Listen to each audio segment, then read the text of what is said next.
மதுரை மாவட்டத்தில் வைகை ஆற்றின் கரையில் அமைந்துள்ள திருவேடகம், ஏடகநாதர் திருக்கோவில் மிகவும் வரலாற்றுச் சிறப்புமிக்க ஒரு தேவாரத் தலம் ஆகும். இக்கோவிலின் சிறப்பம்சங்கள் கீழே தொகுக்கப்பட்டுள்ளன. தல வரலாறு: ஏடு எதிரேறிய அதிசயம். கிபி 7ஆம் நூற்றாண்டில் மதுரையில் சைவத்திற்கும் சமணத்திற்கும் இடையே போட்டி நிலவியது. அப்போது திருஞான சம்பந்தர் சமணர்களுடன் புனல்வாதம், நீரில் ஏடு இடும் போட்டி செய்தார். சமணர்கள் தங்கள் கொள்கைகளை எழுதிய ஏட்டை வைகை ஆற்றிலிட அது நீரோட்டத்துடன் அடித்துச் செல்லப்பட்டது. ஆனால் திருஞான சம்பந்தர் வாழ்க அந்தணர் எனத் தொடங்கும் பதிகத்தை எழுதி வைகை ஆற்றிலிட்டார். அந்த ஏடு நீரோட்டத்தை எதிர்த்து உஜானமாகச் சென்றது. அவ்வாறு எதிர்த்துச் சென்ற ஏடு ஓரிடத்தில் கரையில் ஒதுங்கியது. ஏடு தங்கிய அந்த இடமே திரு ஏடு அகம் என அழைக்கப்பட்டு பின்னர் திருவேடகமானது.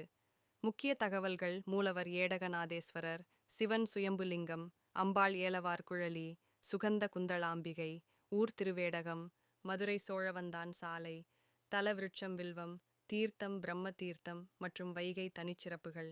காசிக்கு நிகரான தலம். இங்கு வைகை ஆறு தெற்கிலிருந்து வடக்கு நோக்கி உத்தரவாகினி பாய்வதால் இத்தலம் காசிக்கு நிகரான புண்ணியத் தலமாக கருதப்படுகிறது. நிவாரணத் தலம்: பித்ருதோஷங்கள் நீங்கவும், சித்தப்பிரமை மற்றும் மனபயம் நீங்கவும் இங்கு பிரார்த்தனை செய்வது சிறந்தது. திருமணத்தடை: சுவாமி மற்றும் அம்பாள் சன்னதிகள் கல்யாண கோலத்தில் அருகருகே அமைந்துள்ளதால் திருமணத்தடை உள்ளவர்கள் இங்கு வந்து வழிபடுவது வழக்கம். ஏடு எதிரேறிய விழா: ஆவணி மாத பௌர்ணமி அன்று திருஞான சம்பந்தரின் ஏடு ஆற்றில் எதிர்த்துச் சென்ற நிகழ்வு கோலாகலமாக கொண்டாடப்படும். அமைவிடம்: மதுரையிலிருந்து சுமார் 20 கிலோமீட்டர் தொலைவிலும் சோழவந்தானிலிருந்து 5 கிலோமீட்டர் தொலைவிலும் இக்கோவில் அமைந்துள்ளது. தரிசன நேரம்: காலை 7 மணி முதல் 11:30 மணி வரை, மாலை 5 மணி முதல் 8 மணி வரை. இந்த கோவிலுக்கு எப்படி செல்வது அல்லது அங்கு நடைபெறும் குறிப்பிட்ட பூஜைகள் பற்றி மேலும் தெரிந்து கொள்ள விரும்புகிறீர்களா? 6